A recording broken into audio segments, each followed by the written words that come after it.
Hi there, welcome to the very first episode of Peace, Love, and the Voice. I'll be doing a weekly web commentary on singing competition The Voice. Also do one for Idol, as most of you would probably know, because the only way you're probably getting here is because you're friends with me on Facebook. And probably in the group that I started for singing competitions. So, the more singing competitions on TV, the more these things you're going to have to watch. So, I'm going to get right into it. We're going to be going over nights 1 and 2 of the blind auditions. The first night started after Super Bowl. And then followed up with night number 2, which was yesterday, Monday. I think the normal nights are going to be Monday and Tuesday. And then us Idol fans will be busy Wednesday, Thursday. So, once these shows get to the live performance days, I'm going to be unhappy that I decided to do this, I'm sure. But for now, it's a good time. I'll probably be very cranky sometimes. Get over it. So, we're going to go with day 1. I didn't do a full set of notes on day 1 because I thought I was going to watch it back. Then I decided that I didn't feel like watching it back.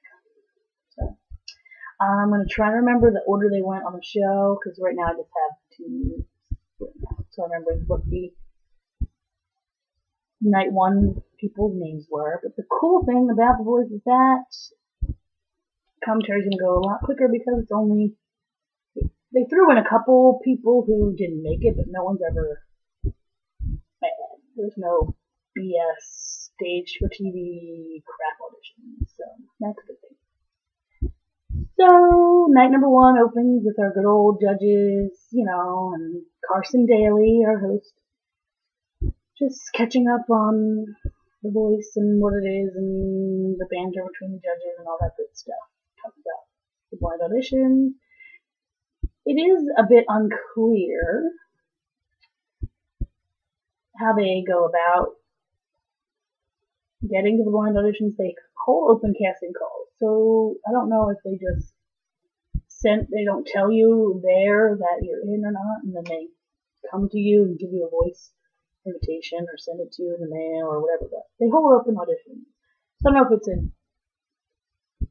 mixture of them hearing singers that are struggling and inviting them, and then open auditions. So they keep it a mystery.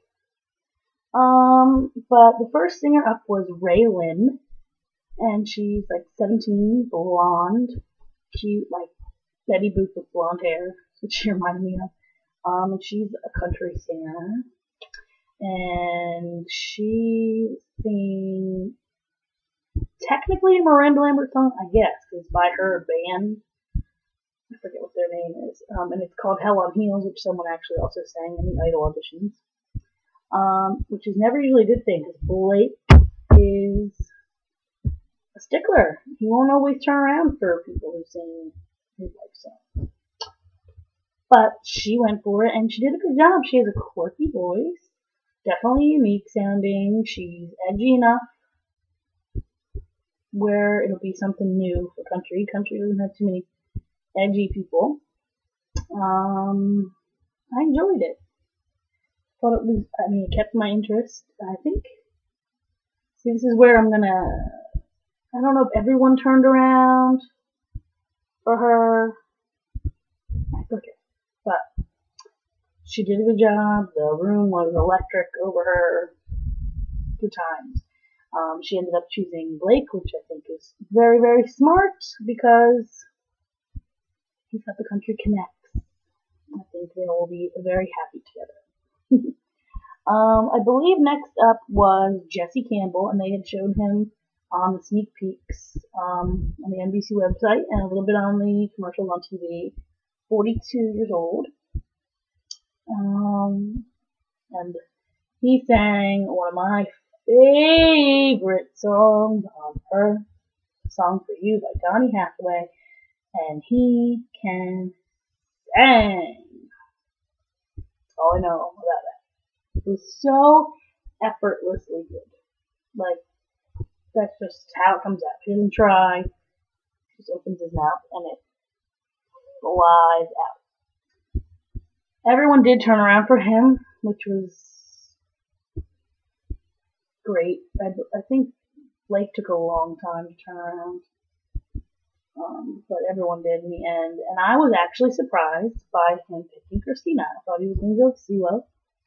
But he picked Christina and gave her her first team member.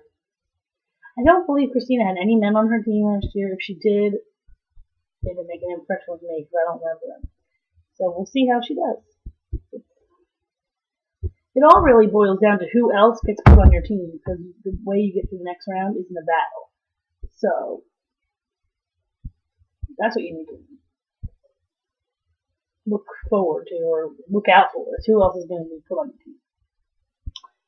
So next up was Juliet Sims, and I think somewhere in there was a guy who had a bow tie, and he was pretty good actually, but no one ever picked him. I forget what his name was.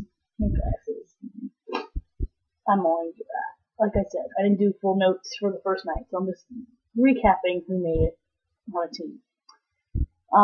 Juliet Sims, she was like, looked like she borrowed Steven Tyler's wardrobe from the 80s, and she had like a nose ring and what have you. She sang "Oh Darling" by the Beatles, another awesome song. Adam was digging it. He was like singing along with her. She was very raspy. Had a little bit of a fast vibrato for me. Not a big fan of the goat vibrato, but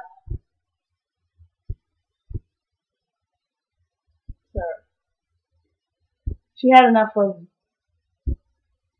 dirt, enough grit to overcome the goat vibrato for me, and I did end up liking it in the end. And she ended up choosing CeeLo for her team, which I thought was an interesting choice. He does probably have the most range. He produces a lot of stuff, not just R&B, and a lot of his Gnarls Barkley stuff was like pop rock, and he was in a rap group, and so he's got a lot going on. So hopefully that'll be good for her. Next was Chris Mann, who while we were watching it, I called him Michael Bublé 2.0. Everyone got a kick out of that. Big voice, big, like, I don't even know what you would compare his voice to. It's big, and he sang like a song in a different language, but then it became English in the chorus. It was big. He had a big voice. He wore a nice suit. Looked like Schmidt from The New Girl, if anybody watches that. He was good. I don't know how marketable it'll be, record deal wise, but it was definitely good. And he chose Christina. I swear to God, my house is haunted. Anyway, he chose Christina, which, I mean, he didn't really fit with anyone, so it was a toss-up on who he would pick. I think he's going to have trouble in the battle round, because it's more than likely going to be a popular song, pop rock, R&B. So I don't know what he's going to do. He might have to shrink his voice down. He said he's always been trying to shrink his voice down to fit. Unfortunately, in the battle, you're not going to get a Josh Groban song in the battle. So he was good.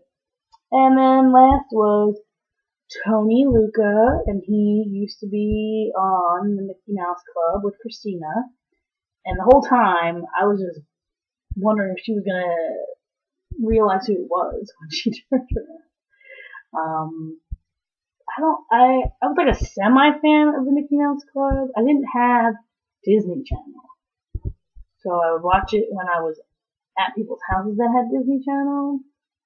I've watched it on YouTube now as grown up.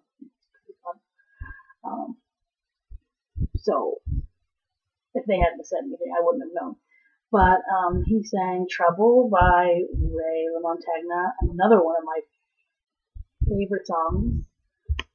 He sounded a lot like him, which is good and bad because you don't really want someone to be like, oh my god, you sound just like someone, but he's a great artist, so it's not really a bad thing. He killed it. He's really good, great stage presence, good looking guy, and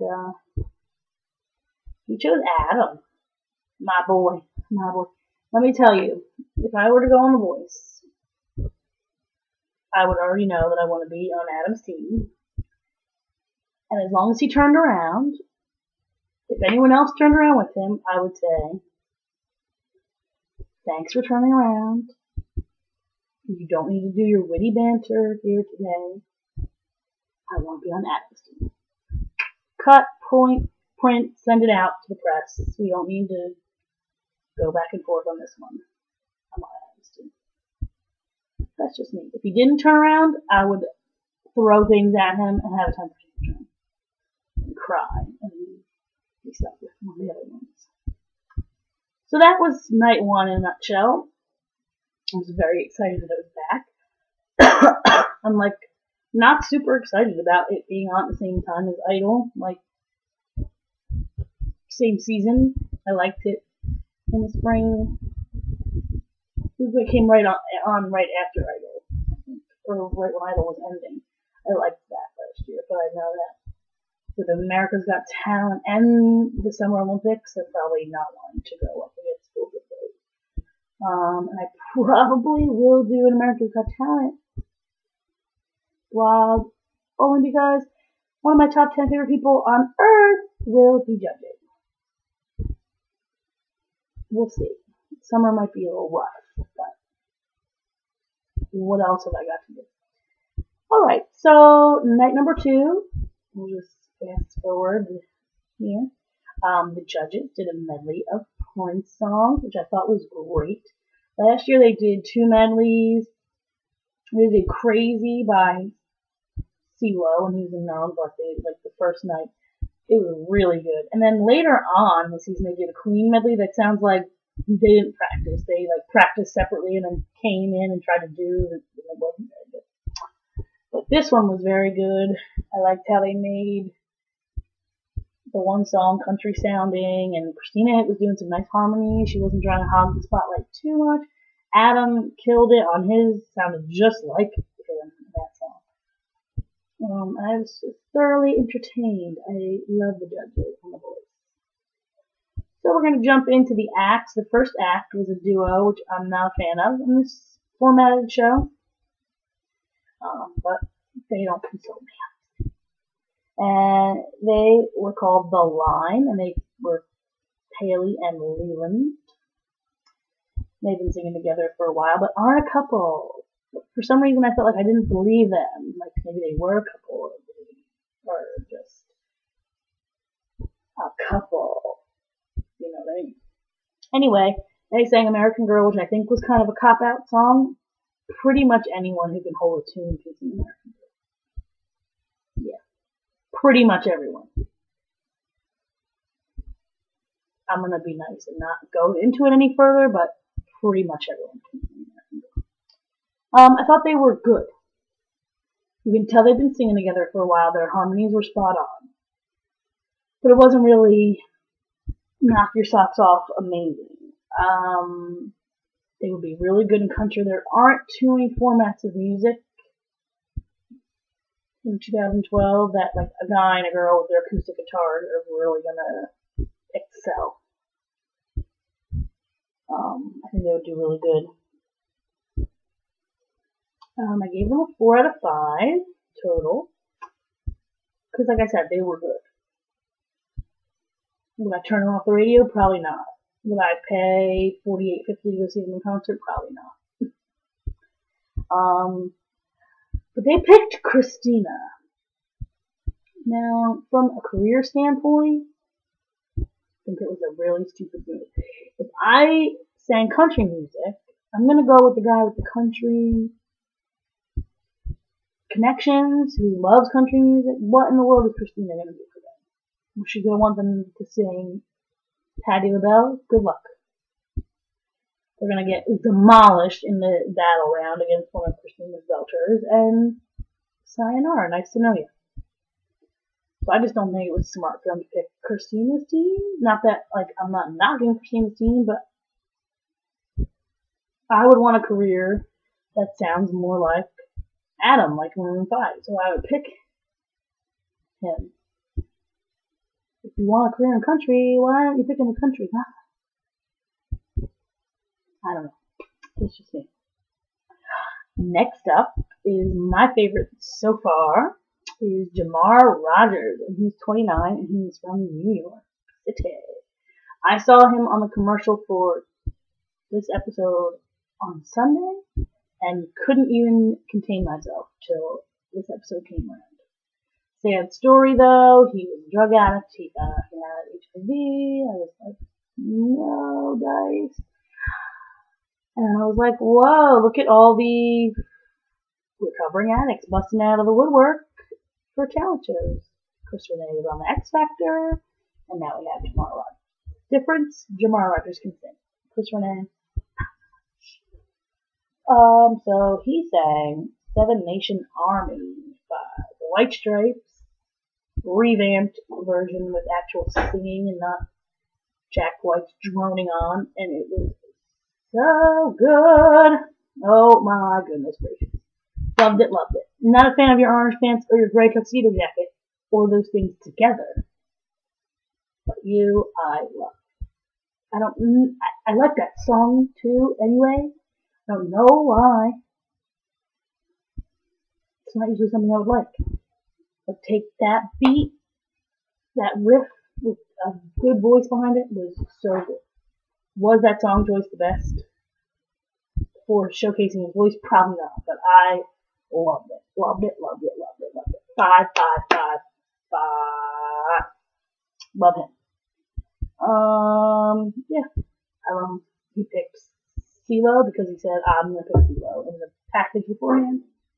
So it's probably a good thing that no one else turned around because he's picking CeeLo. And that's probably a good thing for him. Next up was Neil Middleton. And he was 33 and he had like a crazy pad on from the Alice Cooper Reject collection. And he was a little scary. And he sang Heard It Through the Grapevine. He had this big whole long story about how he had an accident and he was supposed to die and he didn't die and he was supposed to be paralyzed and then he wasn't paralyzed and he saw his kids. Then he sings and no one turns around. What kind of bullshit is this? Sang Heard It Through the Grapevine, like rock version. He had some pitch issues. Woo! Some pitch issues. But he definitely has a good voice. It probably was nerves. And what's with people saying that you're awesome after they turn around at the end? Don't tell me I'm awesome. You didn't turn around and pick me. Fuck you. That's what I would say. So, here's what I was thinking though. Because they showed these big long stories of the people who didn't go through, they might end up doing a round like they did last year where they went through everyone and they didn't have all their team members. So they'll bring back the people. It's probably what's going to happen because they had 8 last time. They couldn't even get 8. Now they have 12. Eventually they'll have that match. Mark my words here on February 7th, 2012 at 11:39 p.m. That round will exist. Moving on to a montage of no's. The first one was this guy named T.J. Miller, and he had a suit on with a fedora hat, and he was awesome. I think they're being very dumb and picky and stupid. The other 2 were no's. They were stinky. There was a girl, and she was blah, and then there was a guy literally channeling Gavin DeGraw. Not even trying to be original. See bye. And there were too many commercials in this episode. Just FYI. Next up was Gwen Sebastian. And she sang Stay by Sugarland. She's 37, and she's putting off having kids until she's famous. She has a cool look for country, a really crisp sound.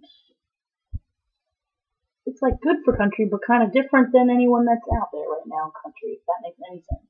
It was very accurate, and I liked her personality. I thought that she should choose Blake, and she did choose Blake. Points for me. And I gave her 4.5. We'll see how she does in the battle round. But she definitely did good. I wasn't a fan of her shirt. But that's just a sidebar comment. Next up was Kim Yarborough. Well, actually, no. Next up was not Kim Yarborough, because Carson kept doing this shit to me while I'm taking notes. He would introduce someone for 5 hours and then say, just kidding, we're going to move on to the next person first. Crappy tactic, Carson. So actually, the next person was Pamela Rose, and she was the worst. But she was so pretty. So I was like, oh, shit balls, they're gonna put her through. Anyway. But they didn't. Saying Already Gone, it was like not even one note in key. She was lazy. And her pants were annoying. That doesn't matter.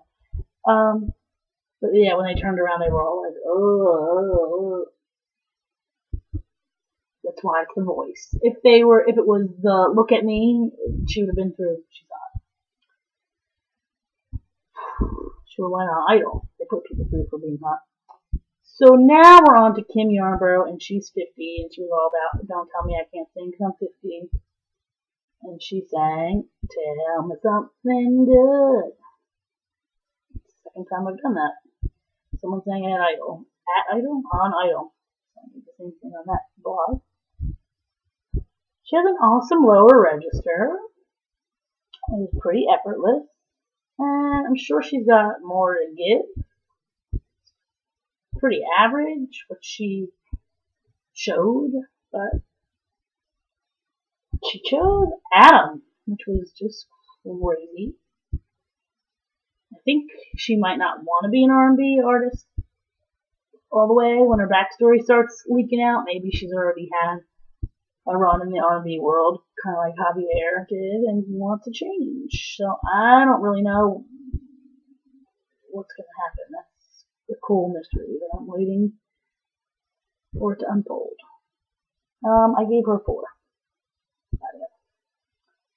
So moving on with Angie Johnson, and she's 31, and she's in the Air Force. And she sings in the Air Force band. And I got the impression that Carson saw her YouTube video and was like single-handedly responsible for bringing her to The Voice. That's how they made it sound anyway. She probably just showed up at one of the open auditions and they decided to make a backstory out of it. She sang Heartbreaker, a lot of the same songs on Idol and The Voice this year. She's pretty. She did nothing special. Barely any vibrato. Very shouty. Pitchy, especially at the end. I'm pretty sure she won't make it out of the battle round, so it's really neither here nor there. I wasn't really a fan. I didn't write that, but right now thinking back on it, not big. She chose Team CeeLo. I'm gonna give her a 3. The more I think about it, the more I don't like it. Yeah. I liked the guy with the bow tie from day one better than her. The TJ Miller was way better. Okay. Moving on. This shit pissed me off too. Moving on to Des Duran. 21. Goes to Yale. Plays football. Is hotter than balls and sings. Like, you're not even real. You're fake.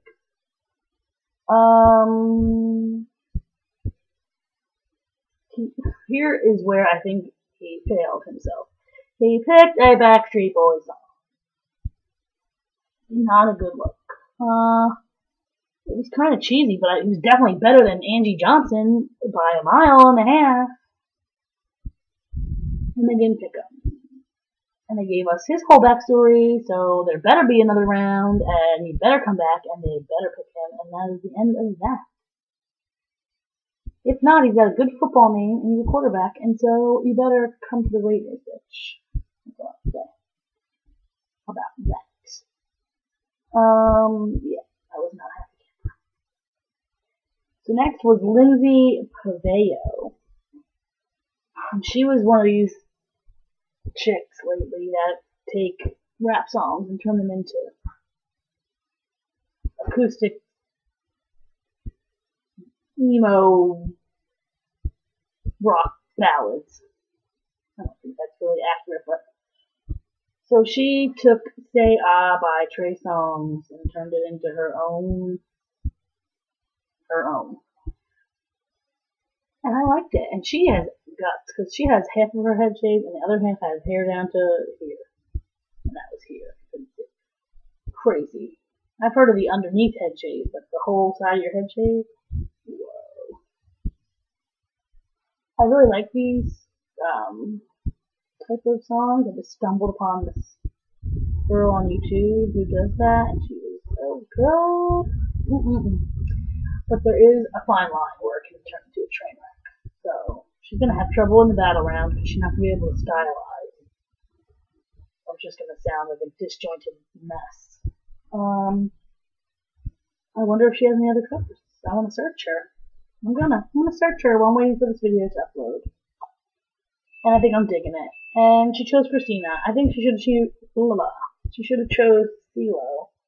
Because he's weird too. And they could have been weird and bonded their weird forces together and come up with some hybrid of super weird, awesome music. But instead she chose Christina, who's a belter, and then there was a clip of Christina saying, like, when someone is that talented, I'm not going to try to change them. We'll see. P.S. Put your boobs away. Christina's boobs were out of control. Sidebar, I gave Lindsay a 4.75. 3 more. Next was Jermaine Paul.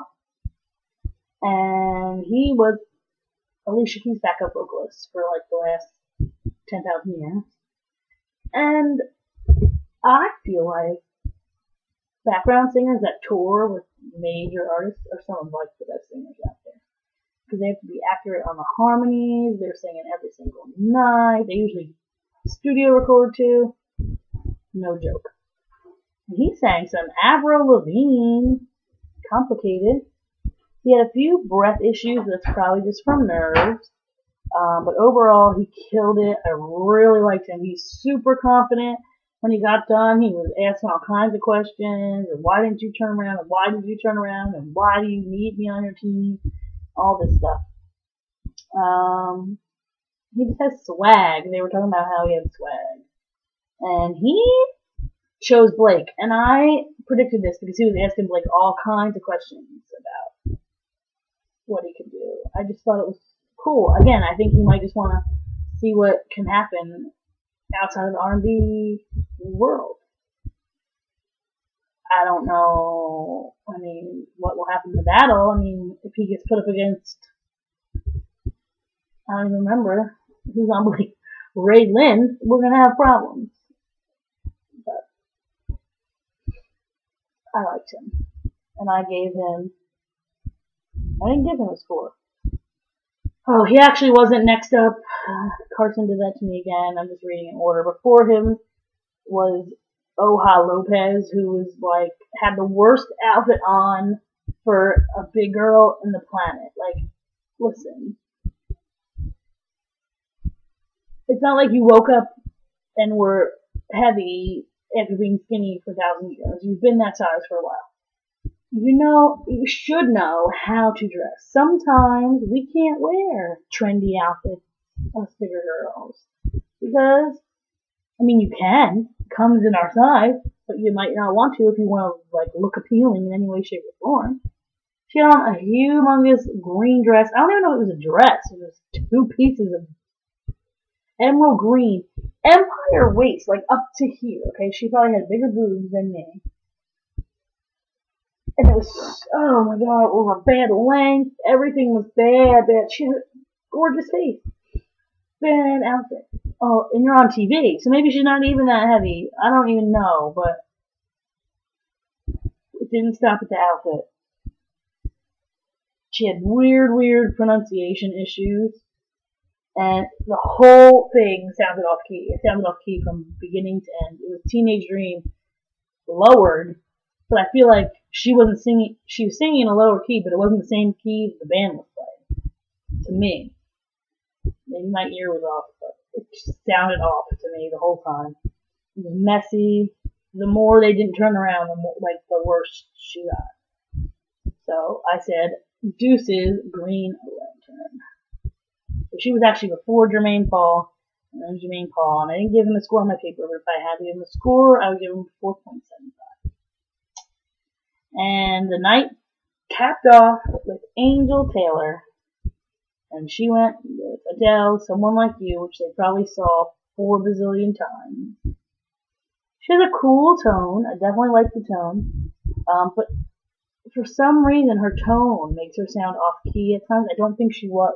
Or she was trailing off of the notes at the end. There was something askew just a couple times. She had some breath control issues, but again, I think that's nerve, because Jermaine is a background singer. I'm sure he doesn't have breath control issues. Definitely interested to see her continue on and do something in a different genre of music. Like, Adele is great, and there's a very limited amount of people who can actually sing Adele correctly. Like, I give it a shot, but is it my genre? Probably not. But it's a beautiful song. Sometimes people just don't have the voice to sing it. But I liked her voice. I definitely liked her voice. She'll probably sound good doing like some Adam-inspired music, so she chose Adam, which I knew was going to happen because he hadn't picked anybody. Well, he had Kim, but he was trailing in the number of teams department. So they didn't really say too much about the next episode, which I'm guessing will be next Monday. They kind of just were like, peace out. Here's Smash, which I watched 3 weeks ago, so let's get to the next episode. Also very excited that Christina Milian is now the person that they throw to announce the Twitter and blah blah blah, because the girl from last year was so irritating that I just had to complain every single time that I watched it. She was terrible, and I guess everybody agreed. Woo! It's way past my bedtime because she did not return. So I'm very excited. Christina Milian's cute and coherent sounding, and her voice isn't annoying. She doesn't have horse teeth, and it's all good. So I'm excited for the voice so far. I guess there'll be more blind auditions next week, considering that they only have 4 people on a team so far, and I'm pretty excited.